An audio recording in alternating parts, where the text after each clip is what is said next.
Nangyari na nga ang kinatatakutan ng lahat, nakabalik na ang domain expansion ng King of Curses, subalit napakakaiba ng kanyang version na ito ng Malevolent Shrine. Nakagamit din si Yuji ng kanyang sariling simple domain, subalit hindi niya napigilang maputol ang isa sa kanyang mga paa. And by the end of this chapter ay makikita na naman natin ang most anticipated move mula kay Ryomen Sukuna na ang Fuga, habang unti-unting nag-emerge ang kanyang Fire Arrow.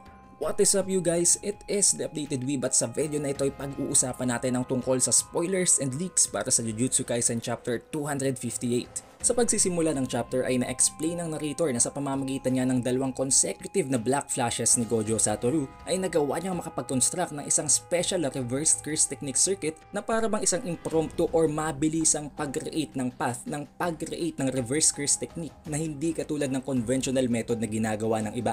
Ngayon matapos ngang makahit nitong si Sukuna ng 4 na consecutive na black flashes ay dapat kaya na din niyang gamitin ang kanyang reverse curse technique at bumalik na ito sa dating output. Subalit dahil nga sa mga atake ni Yuji na nag-nerf at nagpapahina ng output ng kanyang mga kalaban ay hindi niya yun nagawa. Dahil may mas ibang bagay pa pala siyang mas priority, hindi ang sarili niyang pagre-regenerate.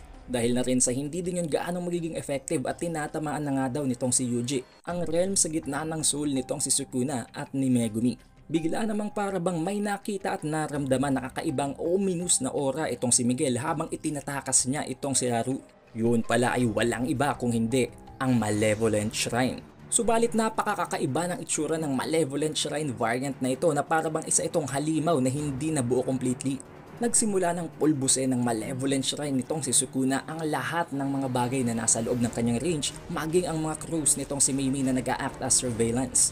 Dito ay na-reveal din kung bakit kakaiba ang itsura ng Malevolent Shrine ni Sukuna. Nabanggit dito na hindi naman talaga ito ang original na Malevolent Shrine niya at sa pamamagitan lamang ng kanyang consecutive na mga black flashes ay nagawa niyang i-replicate ang kanyang sariling barrier technique without dropping its effective range and output na para bang isa itong manual activation ng kanyang barrier technique. Bago magpatuloy ang laban ay nagkaroon ng flashback habang tinatanong ni Hakari at sinasabi kung gaano kaimportante ang paggamit ng reverse curse technique sa magiging laban na ito, na sinagot naman ni Choso na hindi magiging problema para sa kanya at kay Yuji.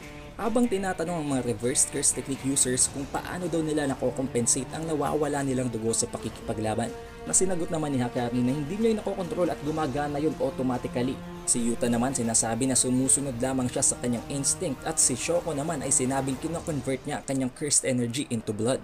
Kaya naman sinabi nitong si Choso na tulad ni Shoko ganun din ang ginagawa niyang proseso at kung kakainin ni Yuji ang natitira pa nilang mga brothers ay magigain din niya ang abilidad na yun. Pero nabanggit din niya na it comes with a very huge downside na ang napakalaking consumption ng cursed energy. Subalit pagdating nga sa kanila ni Yuji ay hindi yun problema dahil napaka-special ng kanilang mga katawan. Kaya naman nasabi nitong si Choso na kung ipagpapatuloy nila ang body swapping training ay kailangang makapartner nitong si Yuji ang isang sorcerer na marunong gumamit ng reverse curse technique. So here it is confirmed, hindi abilidad at curse technique ni Yuji ang soul swap, kung hindi ang abilidad pala ni Wiwi na isang variant ng kanyang curse technique na teleportation. Hindi niya lamang kayang i-teleport ang bagay, ang mga tao, kung hindi kaya din niyang pagpalitin ang mga soul nito. Nasabi ni Kusakabe na matapos gamitin ni Sukuna ang katawan ni Yuji sa paggamit ng kanyang curse technique ay naalala ng katawan ni Yuji ang curse technique or ang jujutsu ng isang special grid. Ngayon, kung ililipat at pagsaswapin naman ni Wiwi ang soul nilang dalawa, ay matututunan namang gamitin nitong si Yuji ang kanyang napaka-masterful na pag-manipulate ng cursed energy at ang paggamit ng simple domain. Subalit binalaan at pinaalalahanan sila ni Wiwi na kailangan nilang pag-isipan nitong mabuti dahil sa loob ng isang buwan ay 2 beses niya lamang magagawa ang soul swap. At ito na nga, dadagdagan na naman ngayon ang abilidad ng ating main character na si Yuji habang ginagamit ang kanyang sariling new shadow style, Simple Domain.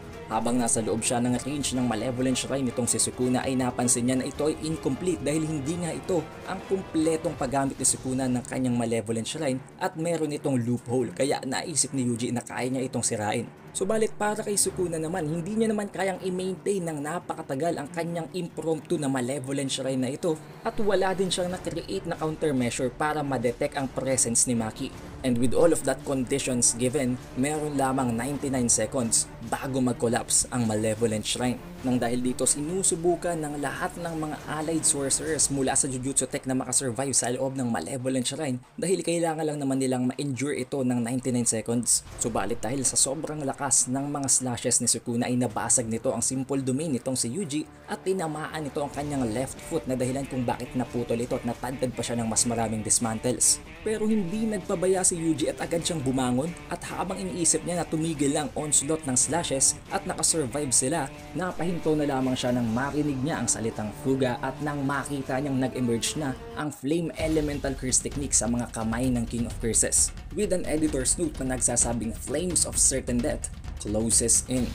Now that is where the chapter ends. Isang napaka-solid na chapter para naman sa King of Curses. And sadly, there will be a chapter break para sa next week. Kaya isang napakatindi at napakabitin na cliffhanger nito. Nang dahil na rin sa magkakaroon nga ng Golden Week sa Japan. Pero huwag kayong mag-alala dahil ngayong weekends ay i-upload naman natin ang ating full chapter review para sa chapter na ito.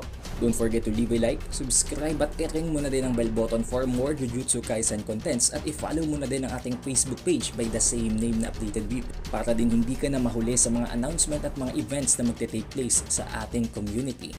Again, it is the Updated Weeb and I'll see you on the full chapter review.